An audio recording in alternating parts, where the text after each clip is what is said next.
During the middle of the night, 24-week pregnant Kimberly Arias from Marble Falls, Texas, began to have very painful cramps. Thinking that she could possibly be going into labor, as she was still in the early stages of pregnancy, she decided to wait and see if the cramps would subside. Much to her disappointment, they didn't, so she went straight to the nearest hospital with the help of her parents. When they reached the hospital, staff at the Baylor Scott & White Medical Center told Kimberly the shocking news. She had entered into labor and was going to have a premature baby. Kimberly gave birth to baby Zaylynn, weighing only 1 pound and 6 ounces. This would be awful news to any mother, as a baby born as early as Kimberly's only has a 50 to 60% chance of survival. But to make matters worse, the hospital that Kimberly had gone to did not have the specialist equipment needed to care for and look after such a premature baby. Now, in any normal time, both mother and baby would be swiftly transferred to a facility where they had the equipment to treat them. To make matters worse though, Texas has been experiencing a historic snowstorm, causing power outages, blocking roads, and making travel nearly impossible.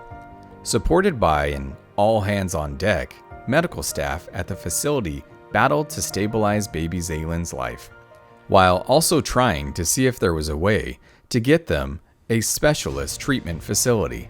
This appeared to be impossible, with one of the medical crew saying, "Nobody could answer our cry for help."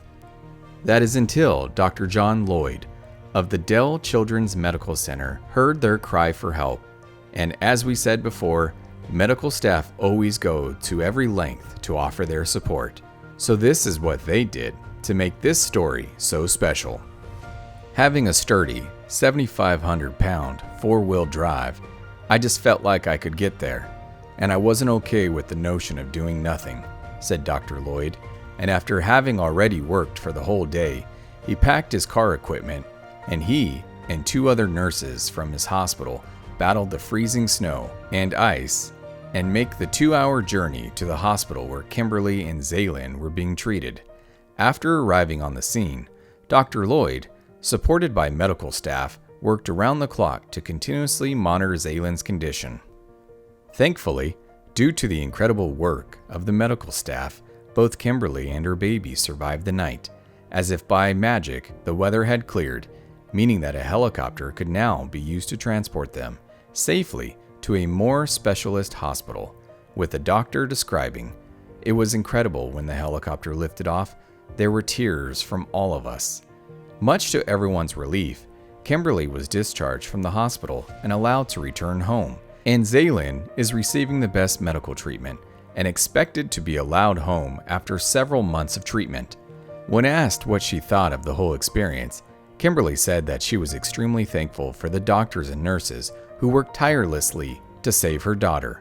Wow, this story just goes to show how kind and caring the people who work in hospitals are. They really do go the extra mile in making sure that they give the absolute best care that they can. It made me appreciate all they do even more. Have you ever had medical staff go the extra mile for you or family? If you have, then please let us know in the comment section below. Or was it you that went above and beyond your job description to help out those in need? Please tell us about these stories. Thank you for watching. You can subscribe to our channel if you like good stories like this one. Now on the right, you can check out other amazing stories. And that's all for today. See you soon.